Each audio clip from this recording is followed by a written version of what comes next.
ஓம் ஸ்ரீ சத்குரு சாய்நாதரின் திருவடிகள் போற்றி. Hi friends, இந்த நாள் உங்கள் அனைவருக்கும் இனிமை மிகுந்த நாளாக அமைந்திட இறைவனை வேண்டி வீடியோவுக்குள் அழைக்கிறேன். நாம் ஸ்ரீ சாயி சச்சரிதம் 27வது அத்தியாயம் சென்ற வீடியோவில் பாபா தன் அன்பிற்கு பாத்திரமான ஷாமாவிற்கு விஷ்ணு சஹஸ்ரநாமத்தை அவர் பெற்றுக்கொள்ள விரும்பாவிடினும் கட்டாயப்படுத்தி கொடுத்து அப்புனித நூலின் மேன்மையை உரைத்து அவரை இவ்வுலக துன்பங்களிலிருந்து விடுவிக்க எண்ணியதையும், அடுத்து திருப்பதி கபர்தேவின் உண்மையான பக்தியில் பாபா உருகி அவள் கொண்டு வந்த உணவை பிற உணவுகளை தவிர்த்து மிகவும் ஆவலுடன் உண்டதையும், அதற்கான காரணத்தையும், அதாவது அவளின் முற்பிறவிகளை பற்றி பாபா எடுத்துரைத்ததையும், அதோடு மட்டுமல்லாமல் அவளை ரட்சிக்க எண்ணி பாபாவும் திருமதி கபர்தேவும் ஒருவருக்கொருவர் ஆத்மார்த்தமாக சேவை செய்து கொண்டிருக்கும் போது பாபா அவளை ராஜாராமா என்ற மந்திரத்தை இடைவிடாமல் ஸ்மரிக்கும்படி கூறி, இதன் மூலம் அவள் மனம் சாந்தி அடையும், அவளின் வாழ்க்கையின் நோக்கம் எளிதில் ஈடேறும் என்று உரைத்ததை அறிந்து மந்திரங்கள் உச்சரிப்பதால் ஏற்படும் நன்மைகளையும், நம் மனதை அடக்கி ஆள்வதற்கு மந்திர உச்சாடனம்தான் மிகவும் சுலபமான வழி என்பதையும் அறிந்து கொண்டோம். இந்த வீடியோவில் பாபா ஷீரடிக்கு எப்படி லக்ஷ்மி சந்த், புர்ஹான்பூர் மாது, மேகா ஆகியோரை வரவழைத்தார் என்பதை தான் தெரிந்து கொள்ளப் போகிறோம். வாங்க வீடியோவுக்குள் போகலாம். அத்தியாயம் 28. ஷீரடிக்கு இழுக்கப்பட்ட சிட்டுக்குருவிகள். 1. லக்ஷ்மி சந்த். 2. புர்ஹான்பூர் மாது. 3. மேகா. முன்னுரை. சாயி முடிவானவரோ வகையறைக்கு உட்பட்டவரோ அல்ல. எறும்பு, பூச்சிகள் முதற்கொண்டு பிரம்மா வரையுள்ள எல்லா ஜீவராசிகளிலும் அவர் உறைந்திருக்கிறார். அவர் சர்வ வியாபி, வேத ஞானத்தில் நன்றாக பயிற்சி உடையவர். அங்கனமே ஆத்ம உணர்விலும் இவை இரண்டிலுமே அவர் வல்லவராகையால் சத்குருவாய் இருப்பதற்கு அவர் மிக பொருத்தமானவர். சீடர்களை தட்டி எழுப்பி அவர்களை ஆத்ம உணர்வில் ஸ்தாபிக்க இயலாத யாரும் எவ்வளவு கற்றறிந்தவராக இருப்பினும் சத்குரு என்று அழைக்கப்படுவதற்கு தகுதியுடையவர் ஆகார். பொதுவாக இவ்வுடலை அன்னை ஈன்றெடுக்கிறாள். தவறாமல் வாழ்வை சாவும் பின்தொடர்கிறது. ஆனால் சத்குருவோ வாழ்வு சாவு இரண்டையுமே சத்குரு அழித்து விடுகிறார். எனவே மற்றெவரை காட்டிலும் அதிக கருணையும் அன்பும் உடையவராவார். சாய்பாபா அடிக்கடி கூறுவதாவது, எனது ஆள் பக்தன் எவ்வளவு தூரத்தில் இருந்தாலும், என்னிடமிருந்து 3000 மைல்களுக்கு அப்பால் இருந்தாலும் காலில் நூல் கட்டியுள்ள சிட்டுக்குருவியை போன்று ஷீரடிக்கு இழுக்கப்படுவான். இந்த அத்தியாயம் அம்மாதிரி 3 சிட்டுக்குருவிகள் இழுக்கப்பட்ட கதையை கூறுகின்றது. 1. லாலா லக்ஷ்மி சந்த். பம்பாயில் ஸ்ரீ வெங்கடேஸ்வர் அச்சகத்தில் இம்மனிதர் பணியாற்றி வந்தார். பின்னர் ரயில்வே டிபார்ட்மெண்ட்டிலும் அதன்பின் ராலி பிரதர்ஸ் அண்ட் கம்பெனியிலும் இவர் குமாஸ்தாவாக பணியாற்றினார். 1910 அவர் பாபாவின் தொடர்பு பெற்றார். கிறிஸ்துமஸுக்கு 1-2 மாதங்களுக்கு முன்பாக தாடியுடன் கூடிய கிழவனார் ஒருவர் தம் பக்தர்கள் புடைசூழ நின்று கொண்டிருப்பதை தான் சாந்தா குரூஸில் இருக்கும்போது கனவில் கண்டார். சில நாட்களுக்கு பின் தாஸ்கனுவின் கீர்த்தனையை கேட்பதற்காக தமது நண்பரான தத்தேத்ரேயா மஞ்சுநாத் பிஜூர் என்பவரின் வீட்டுக்கு சென்றார். கீர்த்தனை செய்யும் போது மக்கள் முன் பாபாவின் படத்தை வைப்பது தாஸ்கனுவின் வழக்கமாகும்.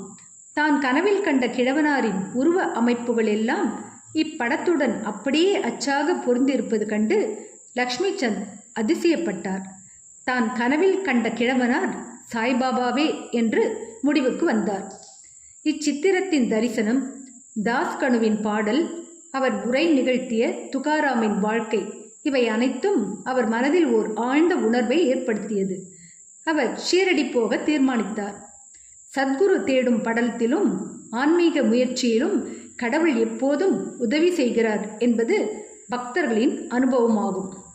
அதே நாள் இரவு 8 மணி அளவில் சங்கர் ராவ் என்ற அவரது நண்பர் வீட்டுக் கதவை தட்டி ஷீரடிக்கு தன்னுடன் அவர் வருவாரா என்று கேட்டார். அவரது மகிழ்ச்சி கரை காணவில்லை. உடனே அவர் ஷீரடி செல்ல தீர்மானித்தார். தனது மாமாவிடம் இருந்து ரூ. 15 கடன் வாங்கி கொண்டு உரிய ஏற்பாடுகளை எல்லாம் செய்தான பிறகு அவர் ஷீரடிக்கு புறப்பட்டார். ரயிலில் அவரும் அவரது நண்பரும் சில பஜனை பாடல்களை பாடினர். ஷீரடிக்கு அருகில் உள்ள தங்கள் ஊருக்கு திரும்பிக் கொண்டிருந்த உடன் வந்த 4 முகமதிய பிரயாணிகளிடம் அவர்கள் இருவரும் சாய்பாபாவை குறித்து விசாரித்தனர். பல ஆண்டுகளாக ஷீரடியில் வசித்து வரும் சாய்பாபா ஒரு பெரும் ஞானி என்று அவர்கள் எல்லோரும் கூறினர்.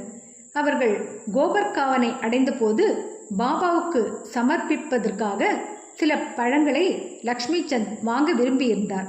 ஆனால் அங்குள்ள இயற்கை காட்சிகள், வேடிக்கை வினோதங்கள் இவற்றில் அவ்வளவு தூரம் கவரப்பட்டவராய் அதிலேயே ஆழ்ந்து மூழ்கி மேற்படி பழங்களை வாங்குவதை மறந்தே போய்விட்டார். ஷீரடியை அவர்கள் நெருங்கி கொண்டிருந்த போது மீண்டும் பழங்களை பற்றி அவருக்கு நினைவு வந்தது. அதே சமயத்தில் தலையில் பழக்கூடையுடன் இருந்த கிழவி ஒருத்தி வண்டியை தொடர்ந்து ஓடி வந்து கொண்டிருப்பதை கண்டார். வண்டி நிறுத்தப்பட்டது. மகிழ்வுடன் சில பழங்களை பொறுக்கி அவர் வாங்கினார். அப்போது மீதமுள்ளவற்றையும் எடுத்துக்கொண்டு போய் என் சார்பில் பாபாவுக்கு சமர்ப்பியுங்கள் என்றாள் அக்கிழவி. பழங்களை அவர் வாங்க எண்ணி இருந்தது. அவர் அதை மறந்து போனது. அக்கிழவியின் குறுக்கீடு, பாபாவின் பால் அவளது பக்தி ஆகிய இந்த உண்மைகள் அனைத்தும் அந்த இரு நண்பர்களுக்கும் வியப்பை ஊட்டியது. இந்த கிழவி தான் கனவில் கண்ட கிழவனாருக்கு ஏதேனும் உறவு போலும் என்று லக்ஷ்மி சந்த் நினைத்தார். பின்னர் மீண்டும் அவர்கள் சவாரி செய்து ஷீரடிக்கு அருகில் வந்தனர். மசூதியில் கொடி பறந்து கொண்டிருப்பதை கண்டு அதற்கு அவர்கள் வணக்கம் செலுத்தினர். கையில் பூஜை சாமான்களுடன் மசூதிக்கு சென்று உரிய முறையில் பாபாவை வழிபட்டனர். லக்ஷ்மி சந்த் பாபாவை கண்டதும் மிகவும் உருகி அதிக மகிழ்ச்சி அடைந்தார். நறுமணம் கமழும் தாமரை மலரால் தேனீ ஒன்று கவரப்படுவது போல் பாபாவின் திருவடிகளில் அவர் கவரப்பட்டார். பின்னர் பாபா கூறினார், வஞ்சகமான ஆசாமி, வழியில் பஜனை செய்கிறான், மற்றவர்களை விசாரிக்கிறான். ஏன் மற்றவர்களை கேட்க வேண்டும்? நமது கண்களாலேயே எல்லாவற்றையும் நாம் காண வேண்டும். மற்றவர்களை கேட்க வேண்டிய அவசியம் என்ன? உனது கனவு மெய்யா பொய்யா என்று நீயே எண்ணிப்பார். மார்வாடியிடமிருந்து கடன் வாங்கி கொண்டு தரிசனத்துக்காக வரவேண்டியதன் தேவை என்ன? உள்ளத்தின் ஆசை இப்போது நிறைவடைந்ததா? இம்மொழிகளை கேட்டு பாபாவின் சர்வ வியாபியத்துவத்தை கண்டு லக்ஷ்மி சந்த் அதிர்ச்சி அடைந்தார். தனது வீட்டிலிருந்து தான் ஷீரடிக்கு வரும் வழியில் நிகழ்ந்தது எல்லாவற்றையும் பாபா அறிந்தது எங்கனம் என்று திகைத்து நின்றார். தமது தரிசனத்தை பெறுவதற்காகவோ எந்த ஒரு விழா நாட்களை கொண்டாடுவதற்காகவோ தீர்த்த யாத்திரை செய்வதன் பொருட்டோ மக்கள் கடனாளி ஆவது பாபாவுக்கு பிடிக்கவே பிடிக்காது என்பதே இவ்விடத்தில் முக்கியமாக கவனிக்க வேண்டிய விஷயமாகும். சன்சா கோதுமை பணியாரம்.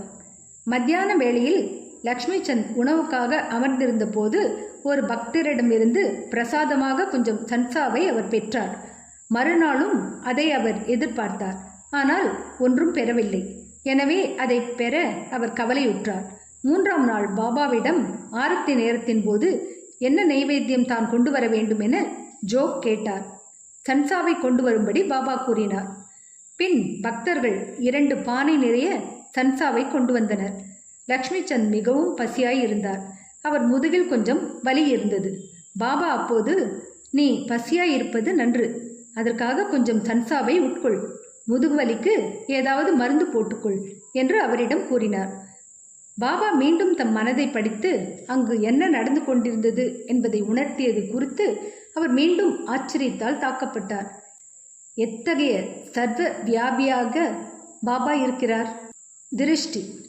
இத்தருணத்தில் லக்ஷ்மி சந்த் ஒருமுறை ஓர் இரவு சாவடி ஊர்வலத்தை கண்ணுற்றார். பாபா அப்போது இருமலால் மிகுந்த அல்லல் பட்டு கொண்டிருந்தார். பாபாவின் இத்தொல்லை சிலரின் திருஷ்டி பட்டதால் இருக்க வேண்டும் என்று நினைத்தார். மறுநாள் காலை அவர் மசூதிக்கு சென்றபோது பாபா ஷாமாவிடம், நேற்றிரவு நான் இருமலால் அவதியுற்றேன். அது திருஷ்டினாலோ? சிலரின் திருஷ்டி என் மீது வேலை செய்கிறது, எனவே தான் நான் கஷ்டப்பட்டு கொண்டிருக்கிறேன் என்றார். இவ்விஷயத்தில் லக்ஷ்மி சந்தின் உள்ளத்தில் இருந்ததை பாபா பேசினார். பாபாவின் சர்வ வியாபியத்துவத்துக்கான இந்த நிரூபணங்களை எல்லாம் கண்டுவிட்டு பாபாவை சாஷ்டாங்கமாக நமஸ்கரித்து, நான் தங்கள் தரிசனத்தால் பெருமகிழ்ச்சி அடைகிறேன். எப்போதும் என்பால் அன்பு கொண்டு தயவுள்ளவராக இருந்து என்னை காத்து ரட்சியுங்கள். தங்கள் பாதாம்புயத்தை தவிர பிறிதொரு கடவுள் எனக்கில்லை. தங்கள் பஜனையின் பாலும் பாத கமலங்களின் பாலும் என் மனம் எப்போதும் லயித்து இருக்கட்டும். இவ்வுலகின் துன்பங்களிலிருந்து தங்களின் அருள் எங்களை பாதுகாக்கட்டும். நான் எப்போதும் தங்கள் நாமத்தையே உச்சரிக்க வேண்டும், மகிழ்வுடன் இருக்க வேண்டும் என்று வேண்டினார். பாபாவின் ஊதியையும் ஆசீர்வாதத்தையும் பெற்றுக்கொண்டு மிகவும் அகமகிழ்ந்து திருப்தியுற்று வழியெல்லாம் பாபாவின் புகழை பாடிய வண்ணம் தன் நண்பனுடன் வீடு திரும்பினார். அது முதற்கொண்டு பாபாவின் தீவிர பக்தராக அவர் இருந்தார். ஷீரடிக்கு செல்லும் எந்த நண்பனிடமும் பூமாலைகள், தட்சிணை, கற்பூரம் இவைகளை அவர் கொடுத்தனுப்புவார். புர்ஹான்பூர் அம்மையார். இப்போது நாம் மற்றும் ஒரு குருவியிடம் திரும்புவோம். பக்தனுக்கு பாபா அழைக்கும் பெயர். புர்ஹான்பூரில் உள்ள ஒரு மாது சாய்பாபா தன் வீட்டுக்கு வந்து அவர் தம் உணவுக்காக கிச்சடி, உப்புமா, பருப்பு கலந்த சாதம், பிச்சை கேட்டு கொண்டிருப்பதாக கனவு கண்டாள். விழித்து பார்க்கையில் வாசற்படியில் யாரையும் காணோம் என்றபோதும் அக்காட்சியால் அவள் மனம் மிக நெகிழ்ந்து தனது கணவன் உள்ளிட்ட அனைவருக்கும் கூறினாள். தபால் இலாக்காவில் அவர் பணியாற்றி வந்தார். அவர் அகோலாவுக்கு மாற்றப்பட்ட போது பக்தர்களான கணவனும் மனைவியும் ஷீரடிக்கு போவதென தீர்மானித்தனர். ஒரு பொருத்தமான நாளில் இருவரும் புறப்பட்டு வழியில் கோமதி தீர்த்தத்துக்கு சென்றுவிட்டு ஷீரடியை அடைந்து அங்கு 2 மாதங்கள் தங்கினர். ஒவ்வொரு நாளும் அவர்கள் மசூதியை அடைந்து பாபாவை வழிபட்டு காலத்தை சந்தோஷமாக கழித்தனர். அவ்விருவரும் கிச்சடியை நைவேத்தியமாக சமர்ப்பிக்க ஷீரடிக்கு வந்தனர். ஆனால் முதல் 14 தினங்களுக்கு என்ன காரணத்தினாலேயோ அது சமர்ப்பிக்க அவர்களுக்கு இயலவில்லை. அப்பெண்மணிக்கு இந்த காலதாமதம் பிடிக்கவில்லை. பின் 15வது நாள் அவள் தனது கிச்சடியுடன் மசூதிக்கு வந்தாள். பாபாவும் மற்றவர்களும் ஏற்கனவே சாப்பாட்டுக்காக அமர்ந்து கொண்டிருப்பதையும் திரை தொங்கவிடப்பட்டதையும் கண்டாள். ஆனால் அவளால் பொறுக்க இயலவில்லை. திரையை கையால் விலக்கிவிட்டு உள்ளே நுழைந்தாள். அப்பலகாரத்துடன் அவள் வந்ததும் பாபா மிகவும் மகிழ்ந்து கரண்டி கரண்டியாக கிச்சடியை உண்டார்.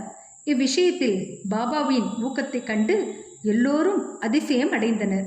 இந்த கிச்சடி கதையை கேட்பவர்களுக்கெல்லாம் பக்தர்கள் பால் பாபா கொண்டிருந்த அசாதாரண அன்பு உறுதியாயிற்று. மேகா. இப்போது நாம் 3வதும் பெரியதுமான சிட்டுக்குருவியிடம் போவோம்.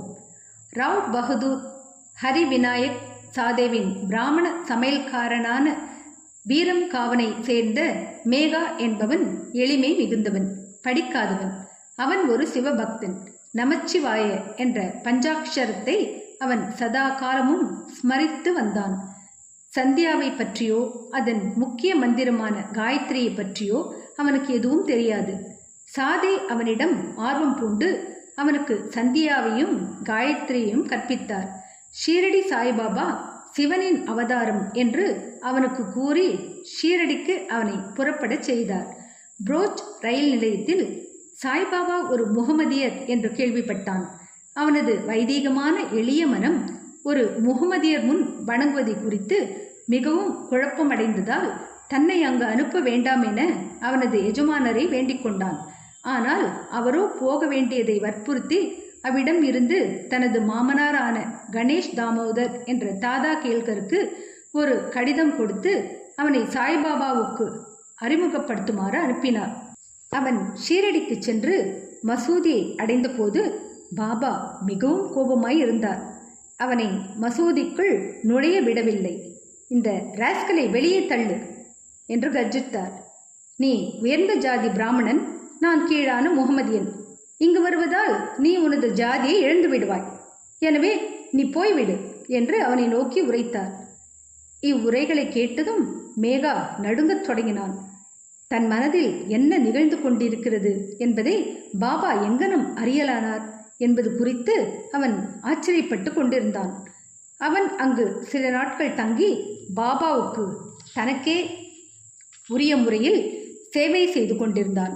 ஆனால் இன்னும் பக்குவம் அடையவில்லை. பின்னர் அவன் வீட்டிற்கு சென்றுவிட்டு திரைம்பகேஸ்வரத்தில் 1.5 ஆண்டுகள் தங்கியிருந்துவிட்டு மீண்டும் ஷீரடிக்கு வந்தான். இம்முறை தாதா கேல்கரின் குறுக்கீட்டால் மசூதிக்குள் நுழையவும் ஷீரடியில் தங்கவும் அனுமதிக்கப்பட்டான். மேகாவுக்கு பாபா உதவியது வாய்மொழி குறிப்புகள் எதனாலும் அல்ல, மேகாவின் மேல் அவர் மானசீகமான அருள் செய்தார். இதனால் மேகா பெருமளவு மாறுதலுற்று நன்மை அடைந்தான். பின்னர் சாய்பாபாவை சிவனின் அவதாரமாகவே அவன் கருதலானான். சிவனை வழிபடுவதற்கு வில்வ இலைகள் தேவையாயிருந்ததால் மேகா ஒவ்வொரு நாளும் அவைகளை கொணர்வதற்காக மைல் கணக்கில் நடந்து சென்று தனது சிவனை பாபாவை வழிபடுவான். கிராமத்தில் உள்ள எல்லா தெய்வங்களையும் வணங்கிய பின்னர் மசூதிக்கு வந்து பாபாவின் ஆசனத்திற்கு வணக்கம் செலுத்திய பின்னர் அவன் பாபாவை வழிபட்டு சில சேவைகளை பாபாவின் பாதங்களை பிடித்து விடுவது செய்து பின்பு பாபாவின் பாதங்களை கழுவிய தீர்த்தத்தை பருவது ஆகவே அவனது வழக்கம். ஒருமுறை கண்டோபா கோவிலின் கதவு சாத்தியிருந்ததால் அவன் அந்த கடவுளை வழிபடாமலே மசூதிக்கு வந்தான். பாபா அவனது வணக்கத்தை ஏற்றுக்கொள்ளாமல் கதவு திறந்திருக்கிறது என்று கூறி திருப்பி அனுப்பிவிட்டார். மேகா அங்கு சென்று கதவு திறந்தது கண்டு கண்டோபாவை வணங்கிய பின் வழக்கம் போல் பாபாவிடம் திரும்பி வந்தான். கங்கா ஸ்நானம். ஒரு மகர சங்கராந்தி தினத்தன்று பாபாவின் உடலில் சந்தனம் பூசி அவரை கங்கை நீரால் குளிப்பாட்ட மேகா விரும்பினான். இந்த செயல்முறைக்கு உடன்பட முதலில் பாபா மனதில்லாதவராய் இருந்தார். ஆனால் அவனது தொடர்ந்த வேண்டுதல்களின் காரணமாக சம்மதித்தார். கோமதி ஆற்றிலிருந்து புனித நீர் கொணர்வதற்காக அவன் 24 மைல் நடந்து போய் வர வேண்டும். அவ்வாறு நீர் கொண்டு வந்து மத்தியான ஸ்நானத்திற்காக எல்லா ஏற்பாடுகளையும் செய்துவிட்டு பாபாவை அதற்காக தயாராய் இருக்கும்படி கேட்டுக்கொண்டான். ஒரு பக்கிரி என்ற முறையில் தனக்கும் கங்கை நீருக்கும் ஒன்றும் தொடர்பு இருக்கவில்லை என்று கூறி மீண்டும் அவனிடம் இந்த குழியிலிருந்து தப்பித்து கொள்ள வேண்டினார். ஆனால் மேகா அதற்கு செவி சாய்க்கவில்லை. கங்கை நீர் அபிஷேகத்தால் சிவபெருமான் மகிழ்கிறார் என்று அவனுக்கு தெரியும். அந்த நல்ல நாளன்று அவனது சிவனுக்கு பாபாவுக்கு அந்த அபிஷேகத்தை செய்தாக வேண்டும். பின்னர் பாபா சம்மதித்து கீழிறங்கி வந்து ஆசனப் பலகையில் அமர்ந்து தலையை முன்னால் நீட்டிக்கொண்டு, ஓ மேகா, இதையாவது தயவு செய்வாயாக. தலையே உடம்பின் பிரதான பாகமாதலால் தலைமேல் மட்டும் நீர் ஊற்று, உடம்பு முழுவதும் குளிப்பதற்கு அது சமமாகும் என்றார். அப்படியே என்றான் மேகா. அபிஷேக கலயத்தை மேலே தூக்கி தலையின் மேல் ஊற்றத் தொடங்கினான். ஆனால் அப்படி செய்து கொண்டிருக்கும் போது அன்பால் மிகவும் உணர்ச்சி வசப்பட்டு ஹர் கங்கே என்று கூவிக்கொண்டே அவர் உடல் முழுவதும் நீரை ஊற்றிவிட்டான். கலயத்தை புறத்தில் வைத்துவிட்டு பாபாவை பார்க்க தொடங்கினான். அவனது வியப்புக்கும் ஆச்சரியத்துக்கும் ஏற்ப பாபாவின் தலை மட்டுமே நனைந்திருந்தது.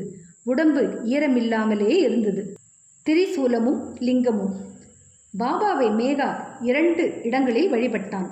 மசூதியில் நேரடியாகவும் வாதாவில் நானா சாஹேப் சந்தோர்கர் அளித்த பாபாவின் பெரிய படத்தின் மூலமாகவும் பூஜித்து வந்தான்.